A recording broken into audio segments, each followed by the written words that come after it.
Today is the parade and carnival where I live here in the great borough of Bury. Preparations are underway and it is a bit noisy. That's what you can hear in the background. It's not the sounds of the Westminster Circus. Quiet Riot. Welcome back to Quiet Riot Sunday School, an ecclesiastical extra from us to whet the appetite in between the main weekly shows. I'm Alex. And I'm Naomi, who had an actual day off yesterday. Alex didn't. He slaved over the mic to bring you a fantastic mini episode busting the myths on Farage's claims about Putin and basically doing political editors' jobs for them. If you've not hoovered up that episode yet, get to it after this one. I promise you it is a real gem. Oh, thanks.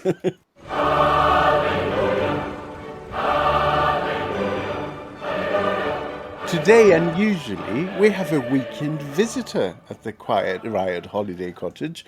We're delighted to be joined by Matthew McGregor, CEO of the campaign group 38 Degrees. Welcome, Matthew. Thanks for having me. It's a lovely place. Oh, yeah, we decked it out specially for you. We even put clean sheets on the guest bed.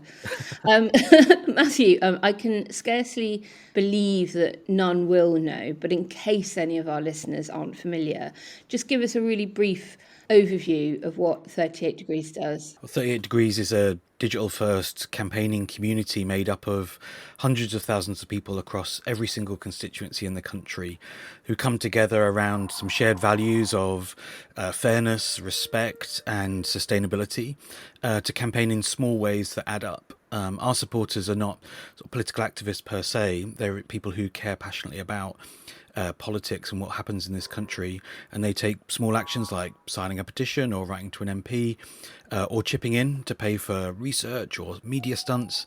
And we've been busy in this election campaign because we think it's a chance for change. Amazing. Yeah, well, I mean, look, I've signed many a 38 Degrees petition, and here at Quiet Riot, as you may know and our listeners know, we like to give people calls to action, not just be armchair generals. So maybe we'll come back to you during the course of today and you can tell our listeners what action they might want to take via 38 Degrees. But we're going to move on now to our kind of main overview, which we usually do on a Sunday, and that's looking at all the crap that's happened since we put out the main show that we record late Wednesday and get out Thursday morning. And there's always a glut of stuff that happens as soon as we've stopped recording. The story that seems to have dominated for most of that period of time doesn't seem to be going away any time soon is, of course, the betting scandal. So Tory officials and others adjacent to the Prime Minister, even his protection officers, all getting caught up in having placed bets very soon before Sunak went and called the general election for the 4th of July on that election date, and obviously being set to make a fair chunk of money out of it.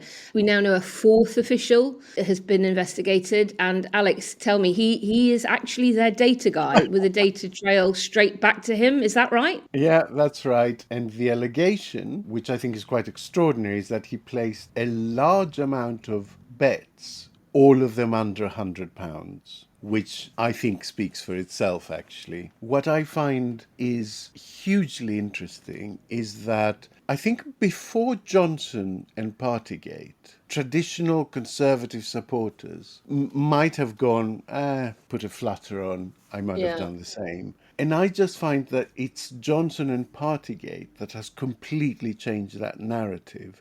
And since that point, everything that these people do sort of goes into the same big pot of they're taking the mickey. Yeah. They don't think rules apply to them. Matthew, I'd be keen to know whether you think that this kind of activity and behaviour by the Conservative Party, its MPs, its candidates, its staff, is kind of priced into how voters view them. You know, is this just the latest in a long line of, oh, well, of course they're on the make. You know, they lined their own mates' pockets with PPE contracts or whatever it was. Rules didn't apply to them during lockdown. Or could this actually lose them some more votes? Like, a thing's so bad for them, they may as well break all the rules because it's priced in? Or does this tip a few last remaining Tory voters over the edge, do you think? Well, their polling numbers are down to the sort of friends and family level of support. So I don't know where else they've got to go. The reason they are there is because of this kind of behaviour. We worked with a polling firm, JL Partners, to do a focus group in Rishi Sunak's own constituency on Thursday night. Oh, wow. It was held during the question time debate. So unfortunately, all of the participants of that focus group missed out on seeing the question time debate. But it was really interesting. At the beginning of these things, the facilitator will say, tell us who you are and where you work, and just one or two things you've seen in the news recently, just to kind of warm people up. And the thing that everyone mentioned was the betting scandal. Right. It is something that people that don't particularly follow the news very closely have heard about. They can talk about it unprompted. That's what you sort of think of as cut through. And one of the participants specifically said, unprompted, this is just people's own views, this reminds me of Partygate, where they're just up to whatever they think they can get away Right. with. Yeah. And voters voluntarily piecing these things together is unusual levels of cut through and anger. People have now taken a view that the Conservative Party, the Conservative government, have a pattern of behaviour that each of these new things will slot into, and I think will persist after the election. It was really interesting to see Michael Gove talking about the betting scandal this morning in the papers, talking about the betting scandal as another example of one rule for them and another one for us. His intervention was really quite unhelpful, wasn't it? Extremely unhelpful. He's extremely demob happy now, I think. But I think this is something that is, we should think about it in election terms. I don't know how much more damage there is to do. This focus group was made up entirely of 2019 Conservative Party voters, none of whom plan to vote Conservative in this election. But I think the Conservatives should be more worried about this being a persistent kind of part of their brand that will roll on for a long time. A little bit like Labour spent all the money was a the Chris issue. Bryant. Yeah. 2010 to 2016, 17 on and on, and we're still having the hangover of that now. I really want to come back and hear more about that focus group because I think that sounds absolutely fascinating. So we'll park that and come back to it. Can I ask something? Does that mean you didn't see the question time special, Matthew? Did you go back? Were you a good little boy? I am one of those people that when I was a kid, I used to listen to Today in Parliament on Radio 4 Longwave. I obviously went back and watched the question. I couldn't watch it live because I was actually in a field outside York inflating a giant hot air balloon to float over the debate as part of a 38 Degrees campaign to remind the politicians about the cost of living crisis. So I had a multiple range of reasons why I couldn't watch the debate live, but I did watch it. I did watch it on my way home on the train. Well, Leah, let's go into it. Yeah. Alex, you watched it like a hawk as usual. The reason I'm asking is because I thought there was a sort of extraordinary 5 minutes right at the end of Sunak's session that really summarized everything that is going wrong with his campaign. What happened was he was really dismissive and very tetchy against a couple of people who work in the NHS and were pointing out the problems going on there. Yep. There was really this sense that I'm not getting credit for how wonderful I am coming from him. Then he was challenged by a woman in the audience about whether he would really leave the European Court of Human Rights. And he gave again a sort of very Farage answer, which about 5 people in the back of the audience sort of cheered very loudly, yeah. But the rest of the audience appeared absolutely hostile and crestfallen. And he really lost the session at that point. And I thought, isn't that a perfect summary of what's happening to him? That he's saying things that he plainly does not believe, I think, to please a small fringe of voters who will probably vote for Farage anyway. Yeah, they will. And so he was saying that to please them, and at the same time, he kind of lost the middle of the room. They weren't crazy about him to start with, but at that point, they went from disliking him to truly loathing him. Yeah. And you could see that, while the credits rolled, people were really jeering and booing. Inauthenticity. You've hit the nail on the head there. I've been doing an enormous amount of canvassing over the last couple of weeks, and anything that is a whiff of inauthentic, people don't like. And I think you're right. When Sunak is advised to, hey, look, we've lost all voters bar this rump that we might be able to squeeze back from reform if only you go out and say some stuff you don't believe.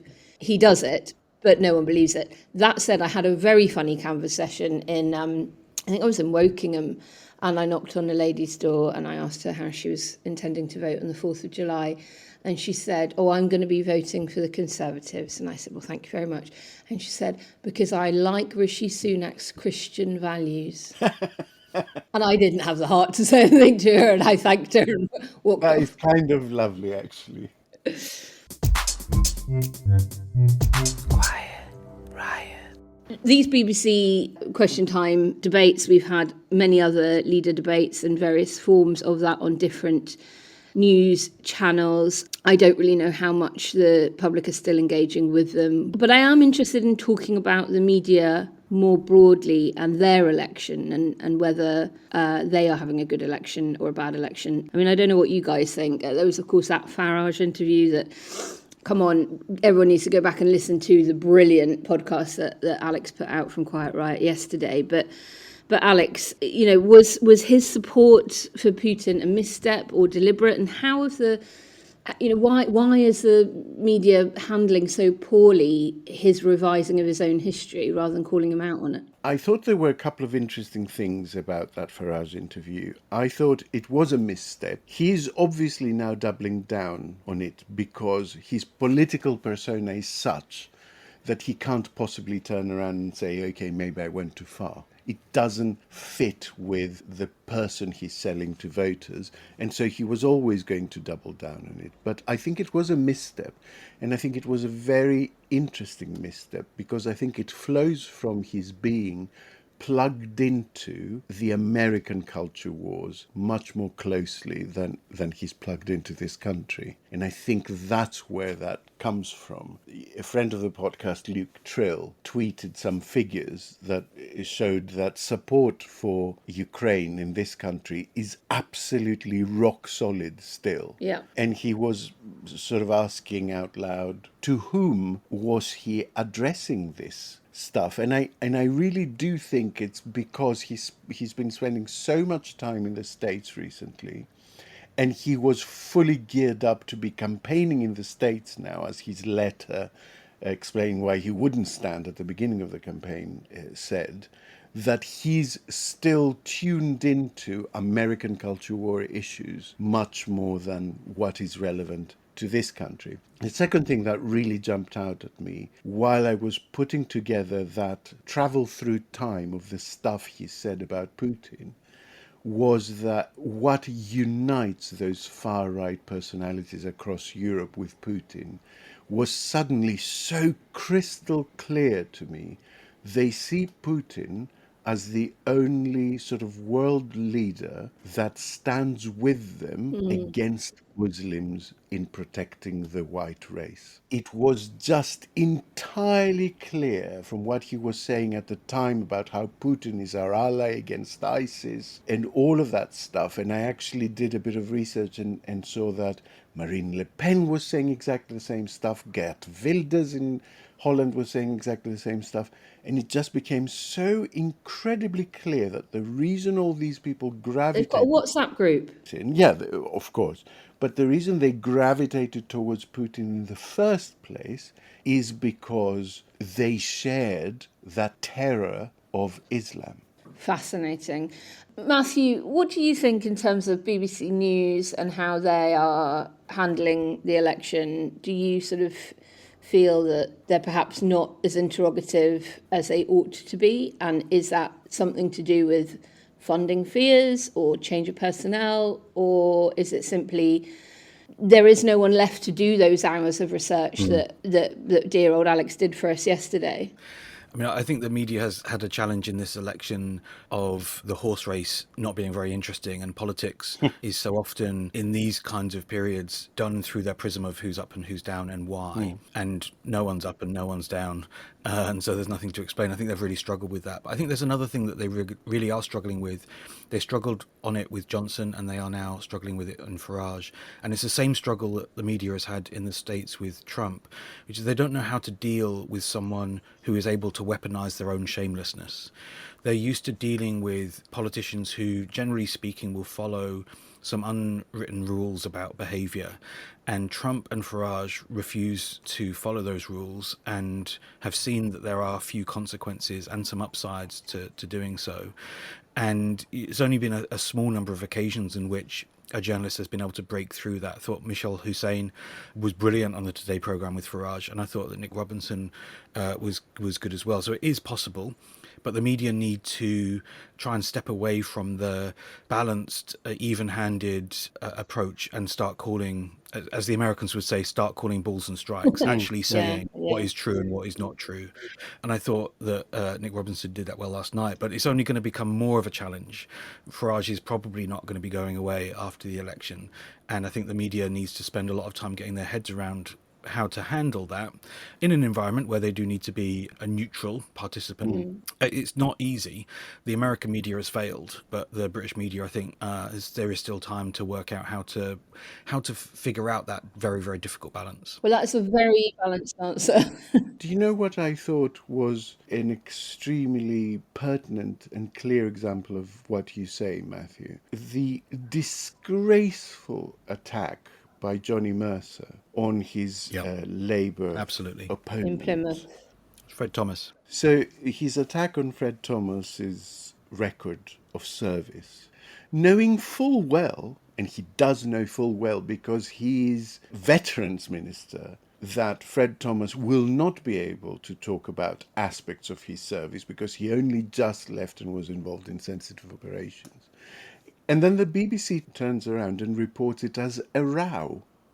A row has erupted between Johnny Mercer and his Labour opponent. Johnny Mercer says X and Fred Thomas says Y, and that's it. And it's like, no, it's not a row. It's your job to find out whether there is substance to the allegation, whether there isn't. And from what I've seen, senior brass defending Thomas and saying he has absolutely served in combat situations, and Labour having to publish his certificate of valour, which is just a degrading thing to have to do in the first place. I don't understand how the BBC can then turn around and say, oh, it's a row. It goes back to that, most archetypal comment about journalism that goes, if one side is saying it's raining and the other side is saying it's sunny, your job as a journalist is to look out the window and report which is true, not just to say what each side is saying. But why? Is it funding cuts? Are there just not the researchers around to do that work? Is there a political bias creeping in? Is it fear? It has not always been like this. Yeah, I mean, there's another American phrase in the kind of politics media battles called working the refs, where campaigns will essentially criticize and try and bully journalists simply to try and ensure that future reporting is softer for the avoidance of further rows and arguments and difficulties. And the radical right in this country and some of their other cheerleaders in the print media have worked on the BBC relentlessly for years now. And I think you can see that if you're in the BBC, you have only so much bandwidth to deal with incoming fire.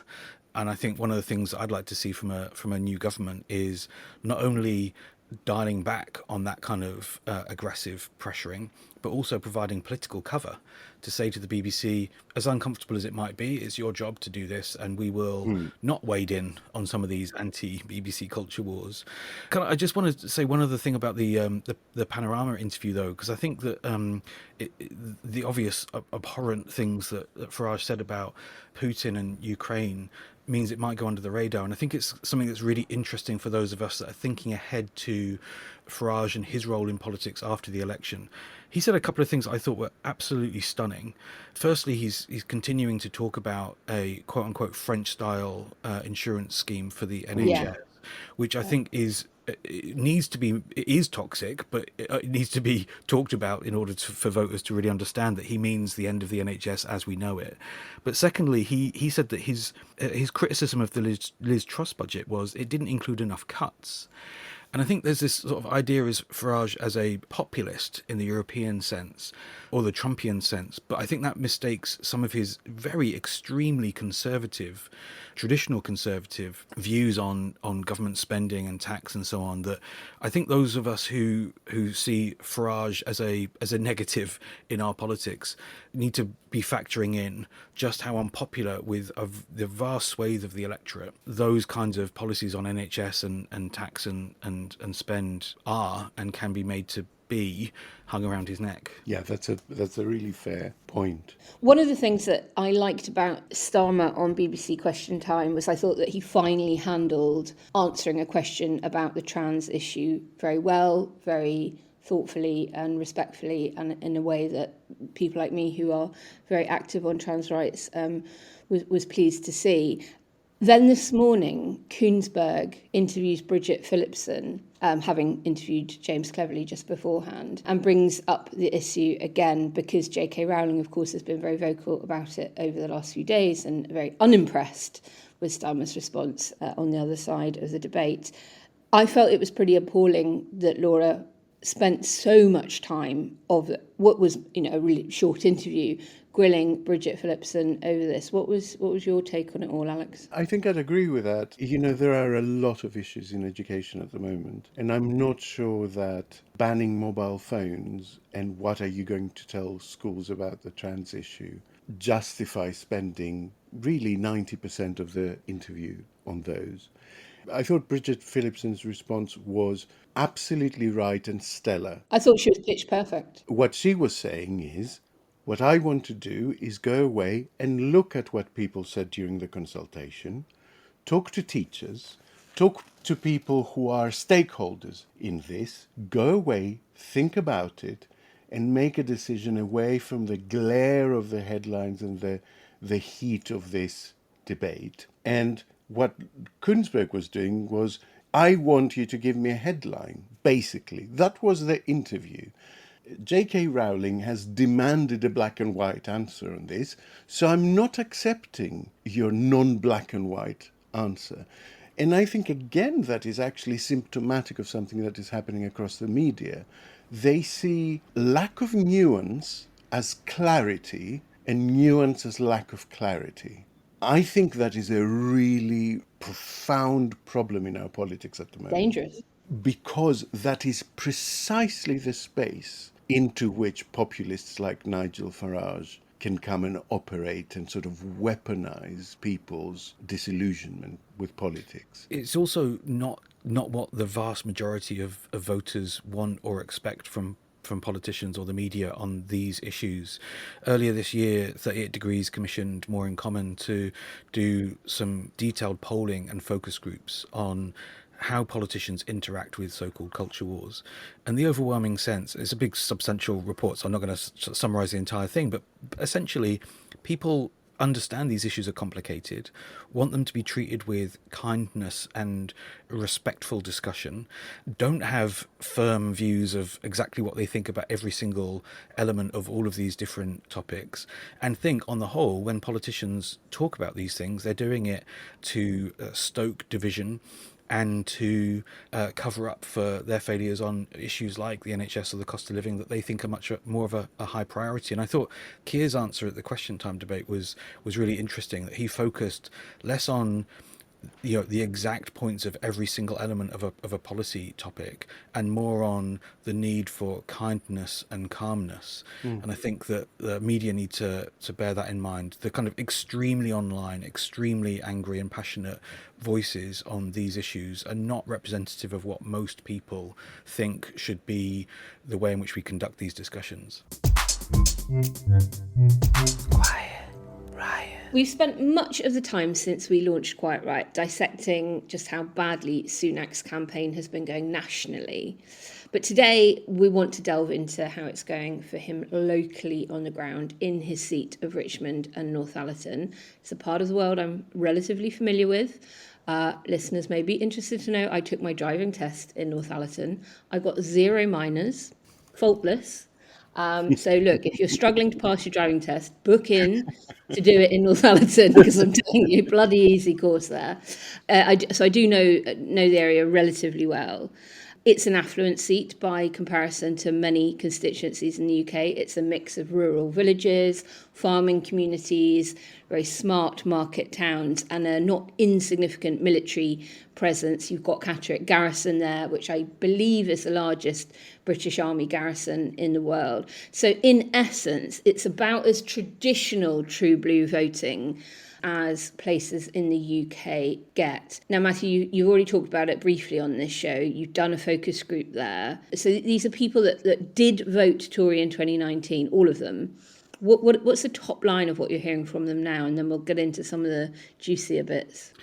Well, the top line electorally is that all of them voted Conservative in 2019 and none of them plan to do so this time. Obviously, focus groups are not a representative poll. It's a small group of people there to share their thoughts and for those of us commissioning the research to try and hear the thinking and the thought processes behind what we're seeing in the polls. But it was striking that all of them voted Conservative last time and none of them plan to do so this time. But you have some polling as well coming in the next couple of days, don't you? We have commissioned a poll in the constituency, so we'll be able to see what the quantitative horse race is there. MRP polls suggest it's quite close. I think it's clearly one of the safer seats in the country for the Conservatives. So the fact that we're even talking about it, I think just underlines how difficult this is for the Conservatives. But the other thing about the focus group that I thought was interesting, when you go beyond the who do you plan to vote for, was both the things that people were saying and the way they were saying them.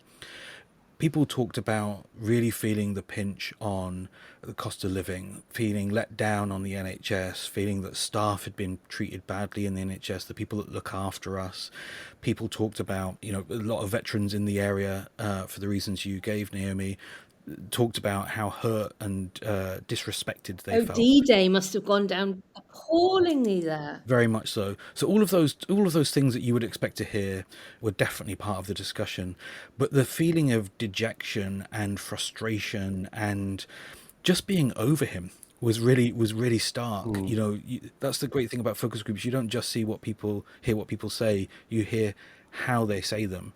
And it was a group of people who are just done with Rishi Sunak. Yeah. So there's a report in the Sunday Times today that resources are being shifted from other seats, which are slightly more marginal, even though still on the safe side, because they've already done a big shift.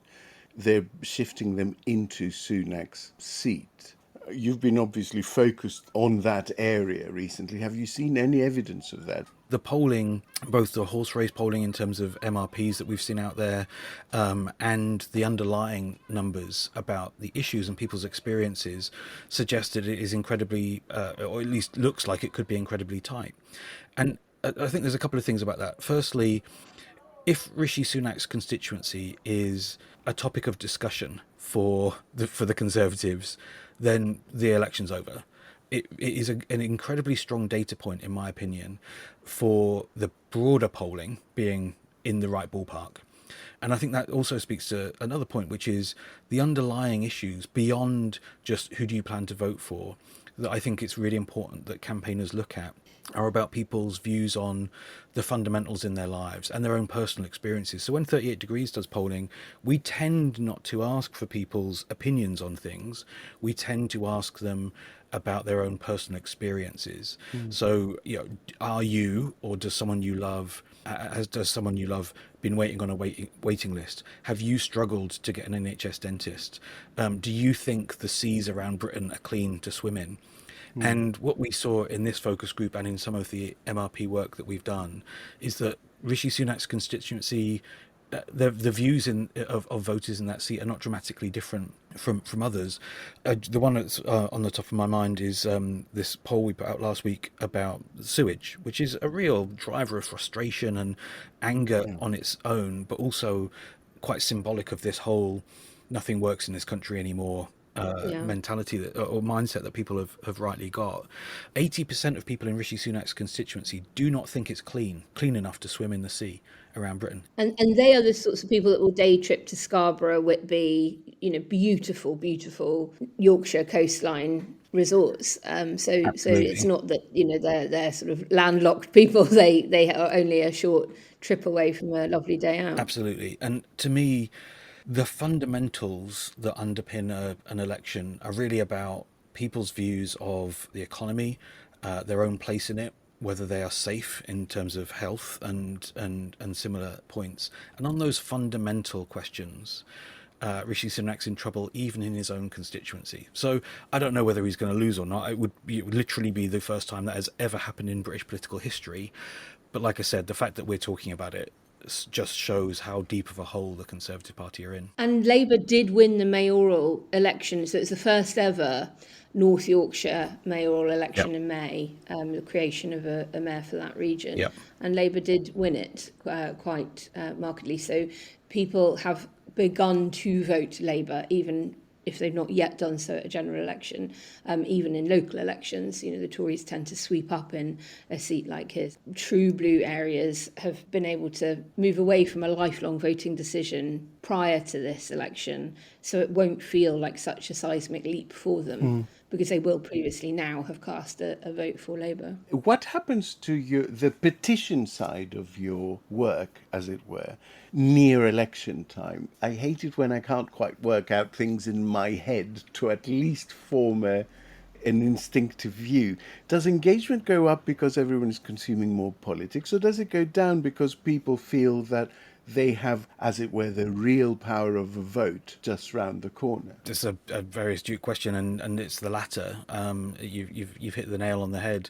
We seek to give people agency between elections. We want to give people who are busy, especially people who are busy and are not engaged in the activism of protests or party meetings or whatever else it might be.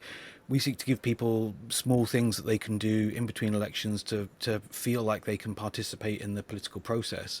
Well, there's nothing quite like voting in an election campaign to be part of the political process. You've got people proactively coming to knock on your doors, and at least relatively speaking, politicians more easily available to talk to.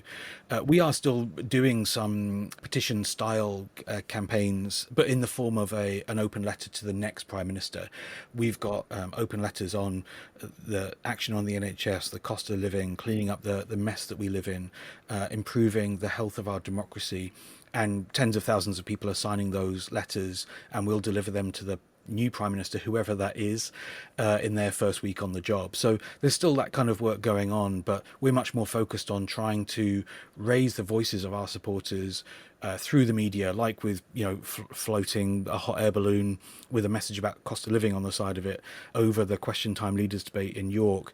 We've taken an ice cream van giving out free sewage themed ice creams in coastal resorts to try and I'm told by the team who were there that they were significantly more tasty than they were expecting, to try and raise the profile of that as an issue in those important parts of the country. So there's still lots for us to do, but petitions less important because people do have that ability to be heard through the electoral process. So to round us off, Matthew, what can listeners do other than, of course, go out to vote on the 4th of July? Have you got a call to action for them if they're incensed by what they've been listening to today and want to get involved? I would say two things, if that's okay. Obviously, do go out and vote, but do speak to your friends and family about doing so, because the most trusted, credible, powerful advocates to your friends and family is you. They trust you a lot more than they trust the media or journalists. And so it can be sometimes a bit uncomfortable to bring up politics in the family WhatsApp group. And I wouldn't usually encourage it at all times of the year. But you know people who are thinking that maybe it's a foregone conclusion. Maybe it's going to be a busy day or a sunny day and I don't want to spend that 5 minutes. Take some time to talk to your friends and family about why it is important and why everywhere in the country your vote can count, whether you vote tactically, you vote with your heart, or you simply show up to say that this is my democracy too.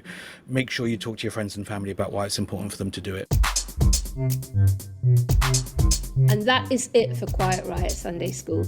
Please subscribe to the show and take a moment to give us a 5-star review. And spread the word on social media. You can find us at Quiet Riot Pod or email Kenny your complaints to quietriotpod@gmail.com. We'll be back on Thursday with another bumper episode. Thank you for listening. Amen. Quiet Riot is an audio production by Cooler Heads, with Naomi Smith, Alex Andreou and Kenny Campbell. Music by Mariana Sangeeta, artwork by Simona Canelu. Quiet Riot is a co-production with Sandstone Global.